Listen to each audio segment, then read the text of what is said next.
দুর্যোগ ব্যবস্থাপনা ও ত্রাণ মন্ত্রণালয়ের মন্ত্রী আসাদুল হাবিব দুলু লালমনিরহাটে নেতাকর্মীদের সঙ্গে সাক্ষাতের সময় বলেছেন, কে ভোট দিয়েছে আর কে দেয়নি তা এখন বিবেচ্য নয়। সবাইকে সঙ্গে নিয়েই লালমনিরহাটকে গড়ে তোলা হবে। ২০ ফেব্রুয়ারি শুক্রবার নিজ এলাকায় লালমনিরহাটে আসেন মন্ত্রী। তিনি নেতাকর্মীদের উদ্দেশ্যে বলেন, তার নাম ভাঙিয়ে কোনো সুবিধা নেওয়ার চেষ্টা করা যাবে না। প্রত্যেককে ভালো কাজের মাধ্যমে নিজের অবস্থান তৈরি করার আহ্বান জানান। অহংকার থেকে দূরে থাকার পরামর্শ দিয়ে বলেন, অতীতে অহংকারের পরিণতি সবাই জানে।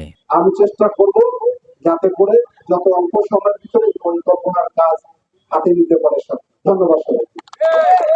মন্ত্রী আরও জানান, দায়িত্ব নেওয়ার পর তিনি প্রথমে তিস্তা পরিকল্পনা বাস্তবায়ন করবেন। লালমনিরহাটের দীর্ঘদিনের গুরুতর সমস্যাগুলো সমাধানের উদ্যোগ নেবেন। তিনি আশ্বাস দেন, সংশ্লিষ্টদের সঙ্গে আলোচনা করে দ্রুত কার্যকর পদক্ষেপ নেওয়া হবে। আজকে লালমনিরহাট জেলার মানুষ আবেগে আপ্লুত হয়েছে। দীর্ঘক্ষণ আমরা অপেক্ষা করছি। আজকে মন্ত্রী হওয়ার পর উনি প্রথম লালমনিরহাটে পদার্পণ করবেন।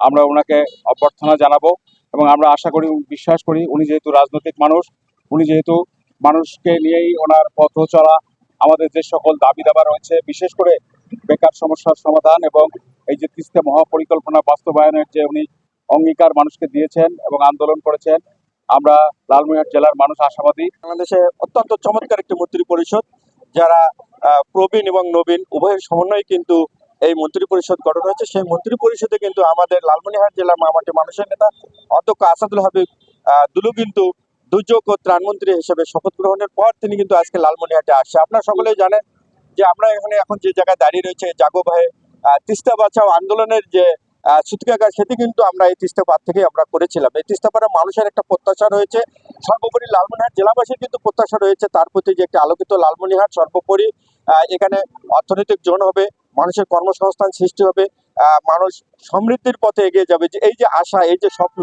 এই স্বপ্ন পূরণের দিন এবং মহেন্দ্রক্ষণ কিন্তু আজকে। তার এই আশার মধ্য দিয়ে আমরা মনে করি লালমনিরহাট জেলা আগামী দিনে একটি আধুনিক শহর হবে।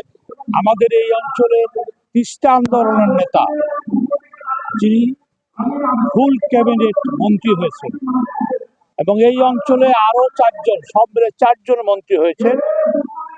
এই এলাকার মানুষ, তিস্তা অববাহিকার 2 কোটি মানুষ স্বপ্নের আশা বুকে নিয়ে দাঁড়িয়ে আছেন। তারা আশাবাদী হয়েছেন এইবার 100 বছরের বঞ্চনার শিকার উত্তরাঞ্চলের বৈষম্য নিরসনে তিস্তা মহাপরিকল্পনা বাস্তবায়নে যুগান্তকারী পদক্ষেপ গৃহীত হবে। আমরা এই আশা নিয়ে বসে আছি।